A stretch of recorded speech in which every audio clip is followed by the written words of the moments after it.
afternoon, everyone. If you would like to have a seat in the chairs, leave them in their spaces, but you can turn them around. And there's also benches on the side. Hugs are good too.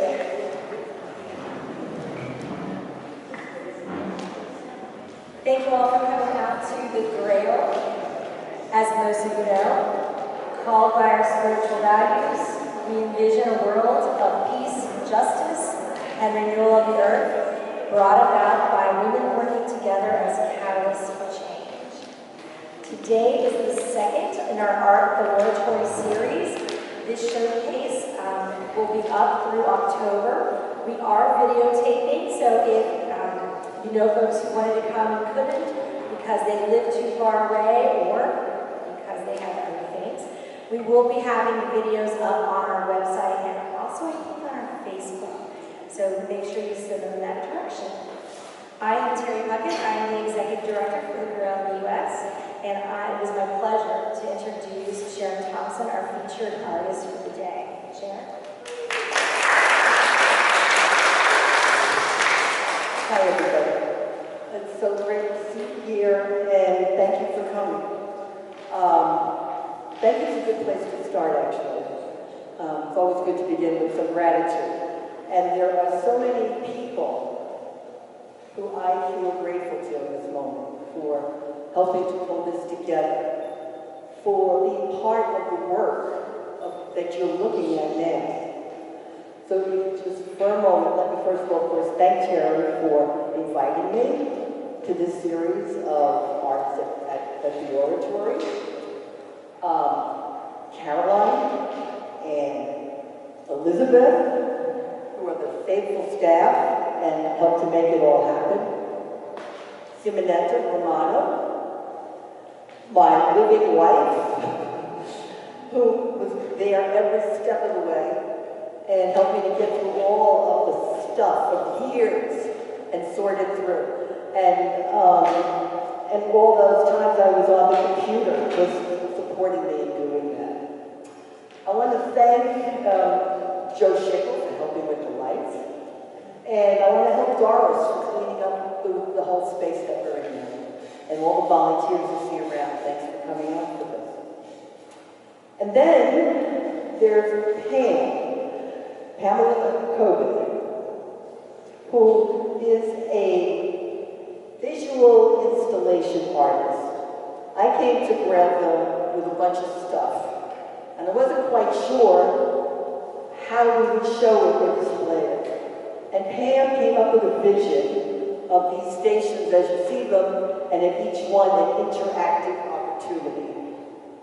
And that was her inspiration, and I said, that sounds fabulous. I was so relieved. I felt rescued, actually. And we did it. And it was true to the work of all these years, which was always interactive. All of the things you're seeing around here, you know, the video that's showing the scripts, they were all created with people.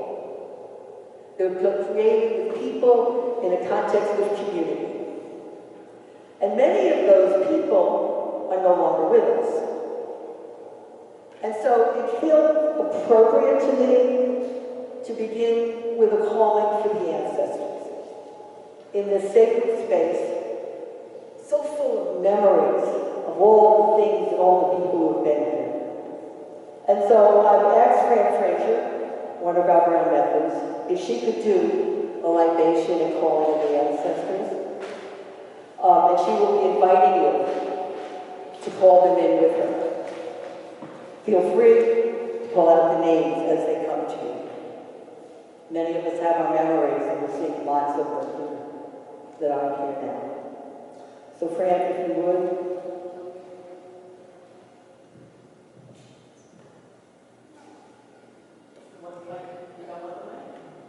Just to say one thing, I've known Fran Frazier since Discovery, the first ritual theater piece. We were in Mexico City together, working with that and on that, and we got to know each other. And we since worked on programs in search of our common differences and things like that. So there's a long history here with Fran too, and I'm just very grateful that she agreed to do this. So you know, if Sharon asked you to just happy to be in your presence. Happy that you are here to share my friend's legacy. Sharon said we met in 1992. I've been involved with the Grail, I think since 1988. Got introduced to the Grail through Renee Kings, who some of you know. And I've been a member of the Grail since 2006. I have been searching for the holy all my life. So I'm very happy to be here with you. So a libation is an honoring of those who have come before us. Sharon would not be able to do the work that she has done without the presence of our foremothers of the Grail and all of the women who have given their lives for the Grail. And so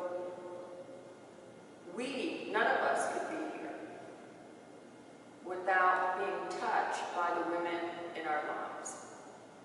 And so today we honor those women.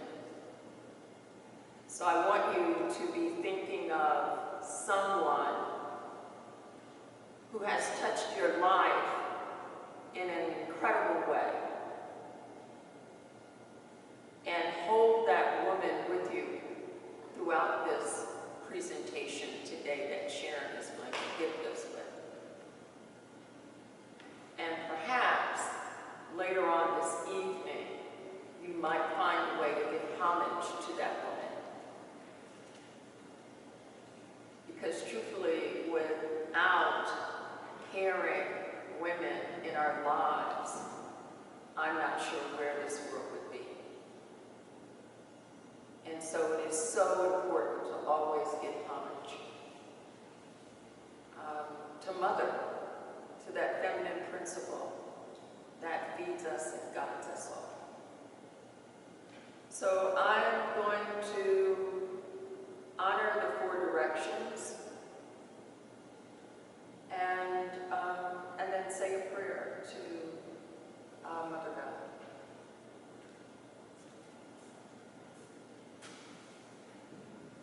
So the water isn't this pretty? I thought it looked like the rails, a chalice, so I brought it. So I'm pouring living water into a living thing, because we know that spirit never dies. That we will come out of this body and into more energy. But that we are always here, which is why the scripture says that we are surrounded by a cloud of witnesses. Right? Those witnesses are our ancestors. Those who are watching us, loving us, and their job is to literally help us do what we need to do while we are on this planet. So ancestors are very, very powerful. So I give honor to the north, the south, the east and west in our lives and in the lives of the women who have come before us. An appropriate response would be to say, and so is, or you could say, Ashe, which is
introduce a poem, a performance poem, called Mosadi. And I've been told that Mosadi is a West African word that means woman. Of course, it also means wife.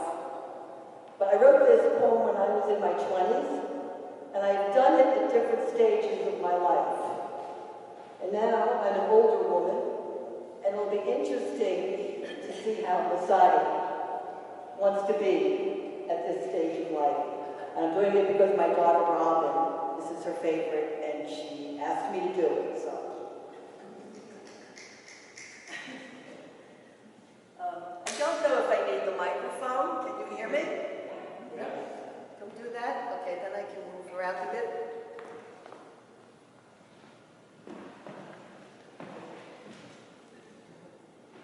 You okay, David?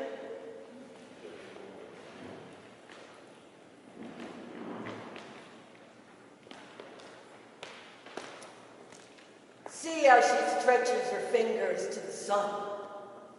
She is a green grass dancer, Mosadi, body swelling, muscle rivers running. She is a runner, trying for passage beyond the sky. She races and weeps in celebration each spring when she takes as her lover the earth. For the autumn, she chants hours to the wind. Mosadi means woman, she thunders, and she stretches her fingers to the sun. She is a green grass dancer, Mosadi, body swelling, muscle rivers running.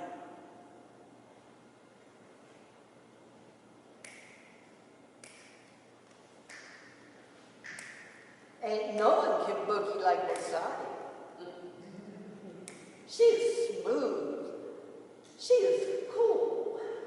She maintains control of every motion going down. She is a master of the boogie. Mosadi means woman. She laughs deep and she orders another drink. I am the keeper of the power. You see what I mean? I can do anything. I got no sympathy for people moaning and groaning in their misery. They gotta be like me. She laughs. She grabs a partner for the dance.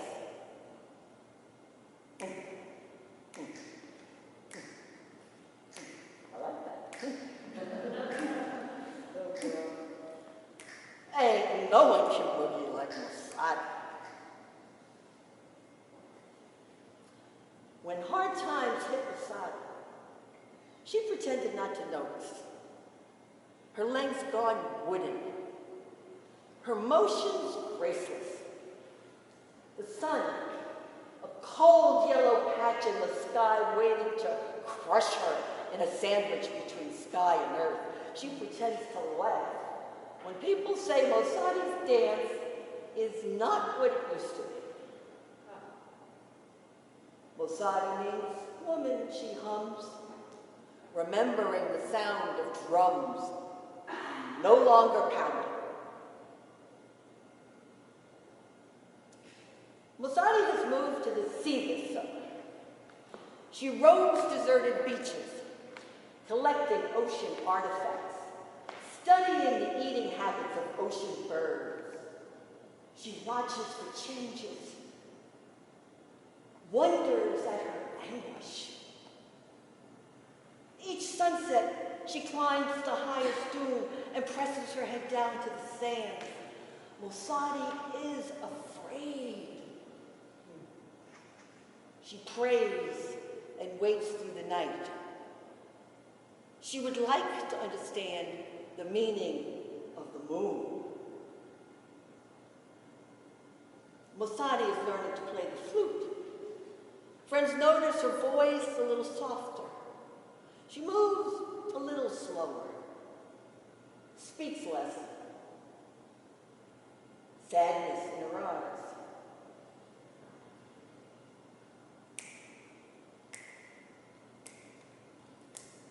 She boogies even better than before.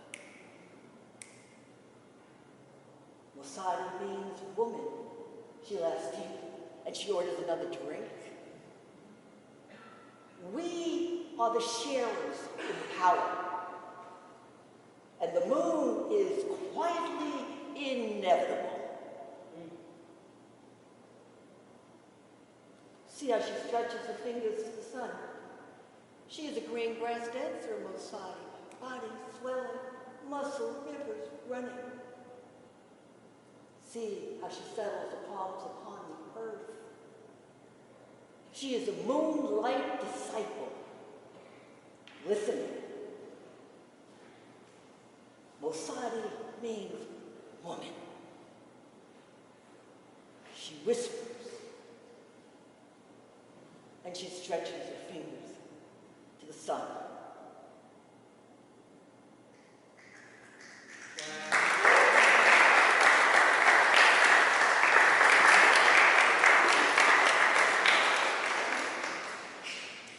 So this is a moment for if anybody has any questions. If you feel that you have any questions after the bit you've seen or about anything you've heard, you're free to come on up. There's a microphone somewhere. Or you can say it where you are and I'll repeat it if it's not heard. So, any questions or comments? Martha? How in the world did you get started doing this? Repeat whatever they say. Yes, Martha just asked me how in the world did I get started doing this. This being what I just did now? And your All- body of work. Okay, Lord. And being a poet who's in community and movement. Right, a long story. But I'll start out with something that surprised Carol, which is that I didn't like poetry when I was a child and growing up. I really didn't like it. Perhaps because the way it was taught. But later in life, when I had my daughter and she would take naps, it was something I could write in short spaces of time. So that's how I got into it. And then one night, I was watching TV, and I turned on public television for a change. And I saw a program featuring Black women poets.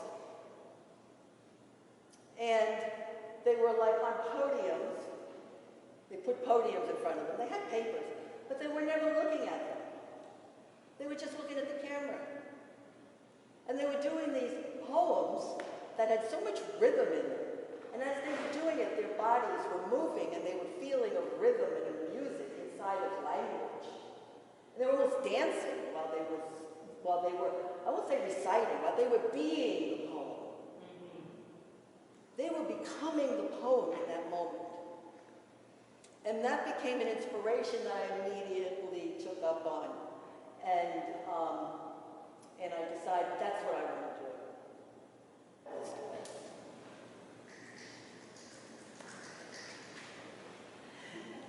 Back in the 50s. You're too young for that. Any other, Pam? How did the Grail inspire or support your work? Because there was always an audience. There was always an audience. Because having been in New York and spent years trying to make it, you know, a little of this, a little of that, but it's such a scene. It's a shame the way the arts have been turned into products, another commodity that needs to be bought by somebody who curates or decides the idea that, well, this is worthy of being shown. And the kind of culture that it creates is a very competitive one. And it can appear friendly, and there are nice people there, but it sets people somehow against each other and their commodities and who's going to get bought. And that's in any medium, but it was really a big thing in the writing community. So I was doing it, but at a certain point I said, this doesn't feel right. So that when I met the Grail and I saw, the first time I went to visit the Grail, they knew I was a poet and they said, well, do some poetry for us. And that stumped me because I had some, stuff that I wasn't sure they'd appreciate hearing at that time. But I chose well and I did something. And it surprised me because they're sitting there in the living room And because I was looking at them, right? I'm not reading it, I'm doing it. And sometimes people can get nervous. It's like too intimate, especially if you're in a living room. But they didn't flinch for a second. Their eyes were right back. And so we were doing being the poem together. And I said, these people get it. They understand what this is.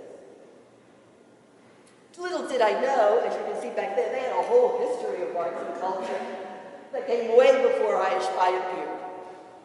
And so I was just right in line with all that. And so I felt like, well, okay, I think they'll be able to receive what I have to bring. And so that's how the Grail inspired me and helped me to develop. Because they were there, and I didn't have to fight for being able to do that. I didn't have to compete with anybody to do that. They were always like, in fact, the Circle and the Light, I want to just mention the Circle and the Light for a minute. I have two ladies of the fountain in the room, how exciting. Killian and Rissy Minetta. Each of them have been the lady of the fountain in the Circle and the Light. And Nick, who was a wounded king. I have two ladies of the fountain, one wounded king. But the Circle and the Light was developed in the sense of, I was commissioned to do that. It was the 50th anniversary of the Grail, at Grail. And they said, Sharon, could you write something? Could you do something for that? And so I said, yeah, I guess so. And I worked on it for a year. I did some research. And I mean, there are many places where people are asking somebody to do that kind of work. But it was evoked from me. It was asked from me. And it was received from me. So that, I owed it all to the Grail. I could have still been writing maybe. Like you see, I got a lot of my own poetry back there. I could have still been doing that. And that would be fine, but I don't think I would have the same sense of fullness about my life's work as I have now, because I had it in a community of people who I could create with and discover what the work wants to be. And it felt like we were making a difference somehow. If not actually in the world, at least in the energy field of the world, because I believe in that. I believe energies go out and touch in ways that we're not even aware of. And that wouldn't have happened without the Grail. And the community that helped me create it and that inspired it. I'm gonna, because we have, the time limitations, I'm gonna read another poem from Ancient Healing.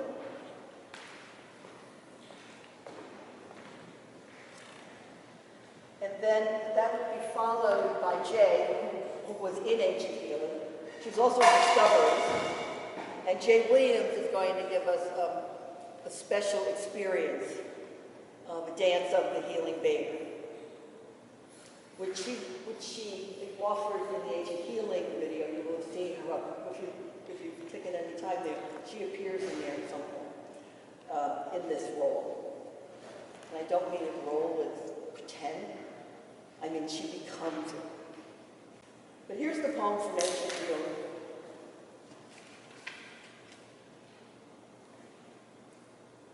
A warrior knows she is going to die, but a warrior loves life. So she digs her feet deep into the earth until she becomes one with the life that she loves. She digs her feet deep into the earth that she loves and listens to the sound of her own heart beating. There, feet down deep, she hears within herself the sound of the earth's heart beating. So with her feet, she pounds out the sound of the earth beating inside her. She speaks out the love inside her, sending it back into the earth, where it goes back into all that is living. In this way, a warrior knows that she is one with her people And she keeps herself brave. She keeps herself free to live as one with the living. She keeps herself ready to do what must be done. Feet down deep. Listening for the earth's heart beating out the sound of what must be done. A warrior is true to the life that she loves without fear of the time when her dying must come. In this way, a warrior can do anything.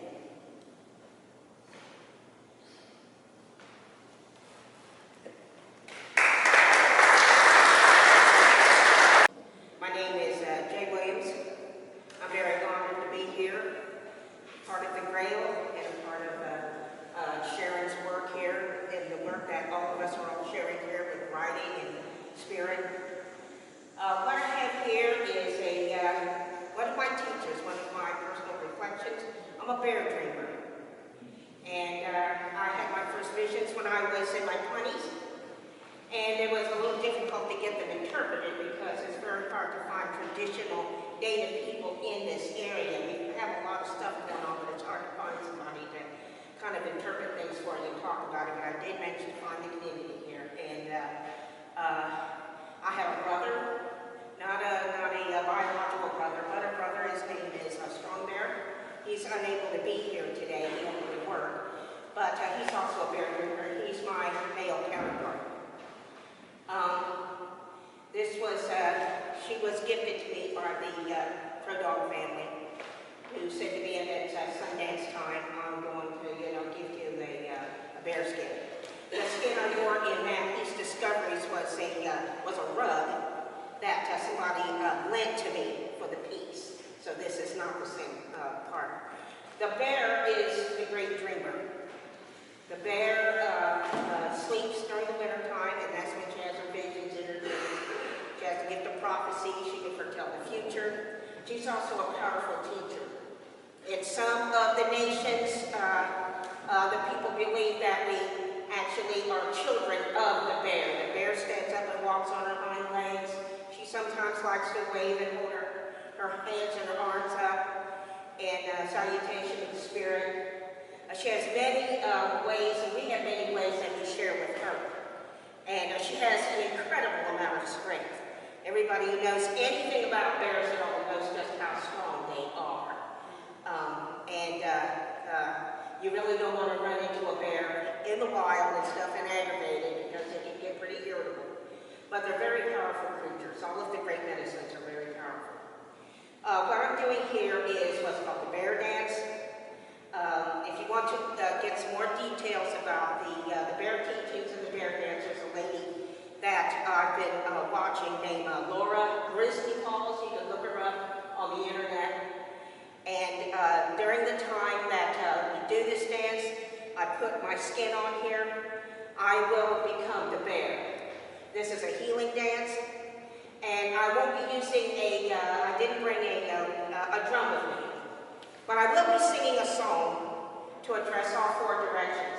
This song I learned out in Lake Montana among the Northern Cheyenne, and it was sung by a group of women. One afternoon we were having a gathering, and I managed to remember it and I like to sing it, so I will be singing that song, that little chant during the time I will be become the bear. I'll be addressing the four directions. What I'll ask you to do is think about what is foremost on your minds right now, what you would like healing in. Foremost in your mind, or somebody else is very close to you. And I will be going around, starting in the center and going around addressing the four directions.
New beginnings.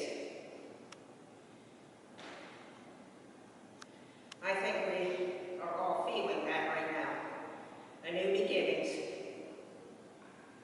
Our elders are here. The young ones coming in are here. Circle is complete and is getting stronger by the day. All of our ancestors are watching us. They're watching over us. So try not to feel so alone. Just think about them. When you feel lonely and in despair, it doesn't look like there's anything in the future. Think about the ancestors, because they're always with us. Thank you.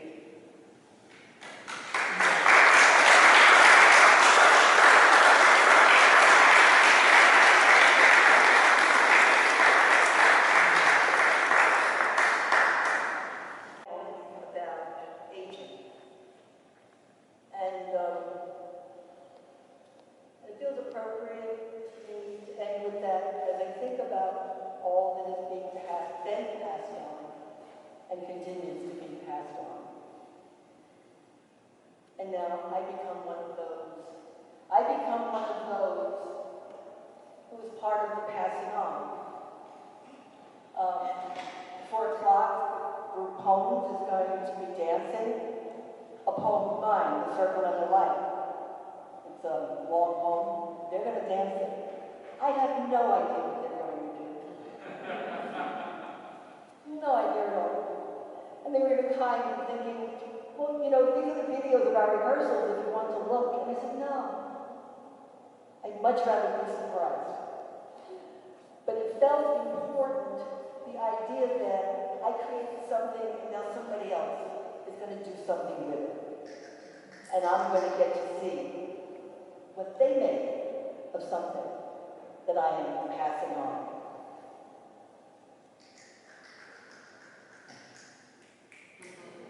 Absolutely. So this is called coming of age. Clearly in the mirror, the lines are being drawn. Something's taking form here. Beneath these folds of too much skin, along the edges of these ever more apparent veins. It's a surprise. The shock I feel. As each new sign appears to mark the time I've been so quickly over. The memory begins to go. Details. Somebody's number. Yet what is past never seemed so close nor so dear as now. I must remember that I'm not done yet. How beautiful my eyes get when I imagine what I am about to become. And I'm not afraid.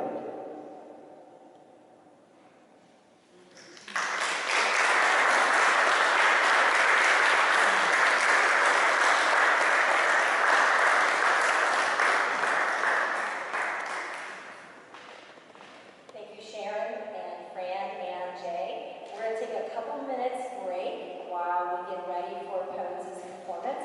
If you would like to or need to use the restroom, as you know, down the stairs. If you need a drink, there's some there as well, separate rooms. And we'll come back up here in a couple minutes, okay? Thank you. Thank you.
time, forgetting in time, you were one, you were one.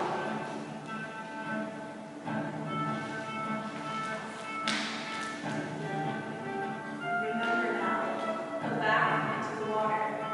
You are floating. There is no time, you have no sense of time. You are the breath that beats within the heart of the mother. You are what is. You were always there. Go back into the water.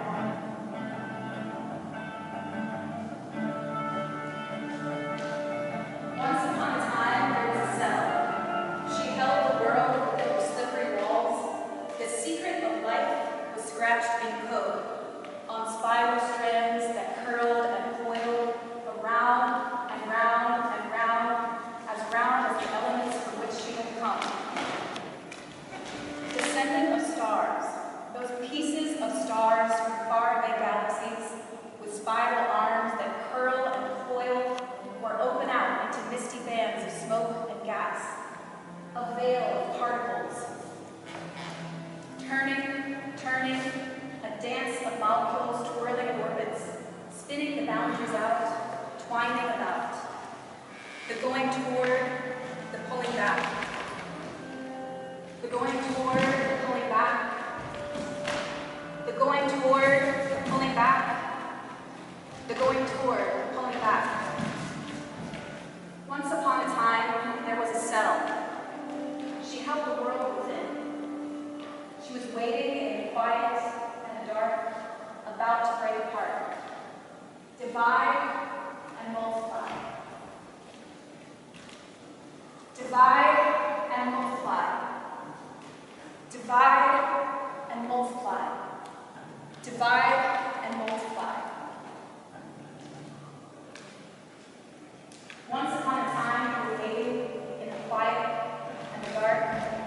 You were floating on the waters.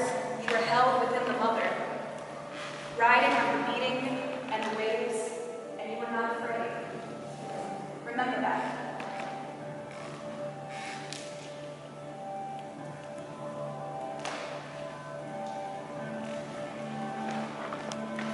You're on your own. The days and nights unfold as sun turns into moon and stars and back to sun.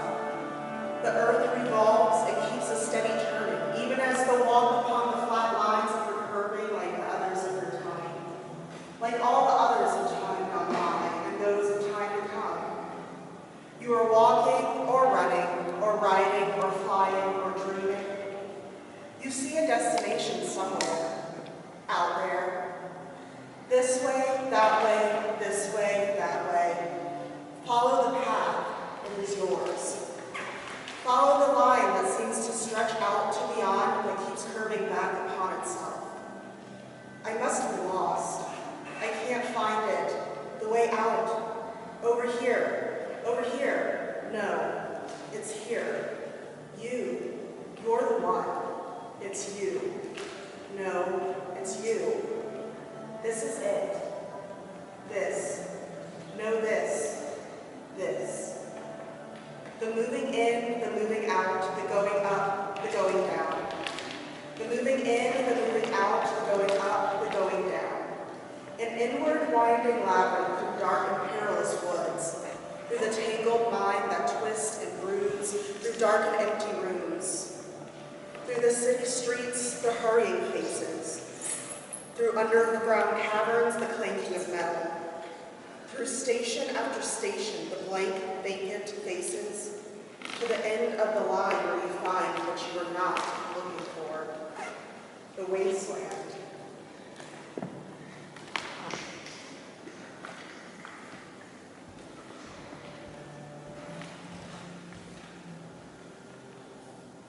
A voice says, I brought you into a plentiful land to enjoy its fruits and good things. But when you came in, you defiled my land. How long will the land mourn and the grass wither? A chant begins. Why do you suffer? What ails thee? Why do you suffer? What ails thee? Why do you suffer? What is it that breaks your heart open, or worse, leaves you numb without feeling or caring? Think carefully. You must be careful with this. It is not finding the answer that heals you, but living the question. Who is it that calls you? What is it you seek? How deep is your longing? How strong the need? What are you willing to live for? What are you willing to give? How deep the longing? How strong the need? What breaks your heart open? Who calls you? Why seek? How deep your longing? How strong the need? Where will you travel? How long? How far? Will you let yourself go? Go. Go. Go. Go. What is the Grail, and who does it serve?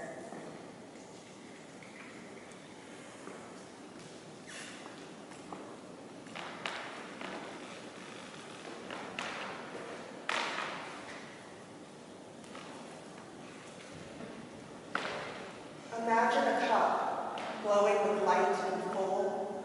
It is mana, blood and wine, honey wine, sweet elixir, something to make us well again, something to make our learning well again, a great cauldron of deep. Try for it. Reach out. Reach. A call sounds from the depths of the forest, filling you with great unrest and strange desires. This quest will take you where you never asked to go. It will show you what you never asked to know. It will make you work with things you never asked to do. It will ask everything of you and leave you with nothing in the whole world. It will leave you empty and ready for your heart's deepest longing.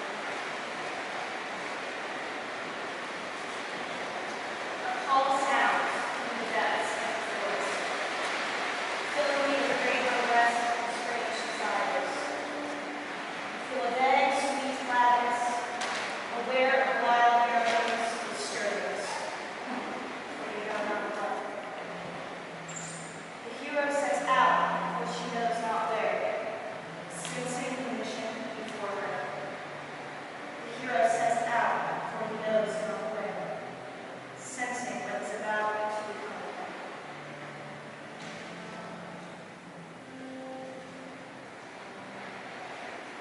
The way to the Grail lies within.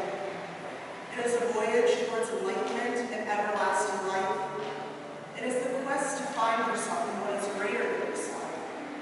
It is a journey toward the still point where the whole of life is found.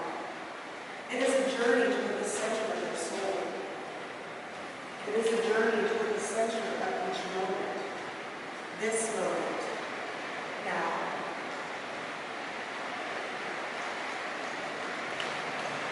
Reach for the Grail. Look inside. Inside is the face of a divine possibility.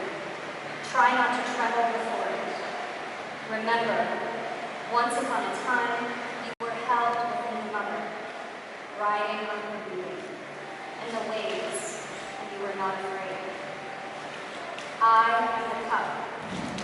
You are the cup, and all of us together are one cup, and all of reality is the cup we are one, and drawn to at the same time, poured into and pouring out over the rim, round and feminine, rocking us into life.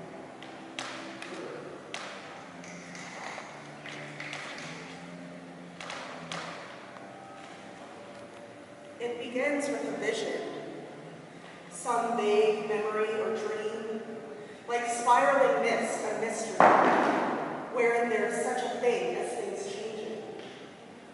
Miracles and meaning, enough for all the people to eat, peace at the end of a war, and a glimpse of light through a crack in the door of our small, dark room.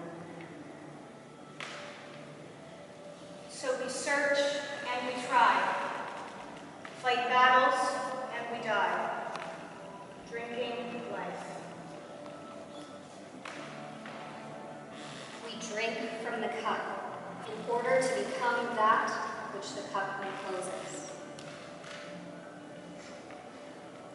Then we are one, together again in circles, with neither a head nor a foot, but pure body like the cup, a physical thing fashioned from the earth, within which something even beyond our vision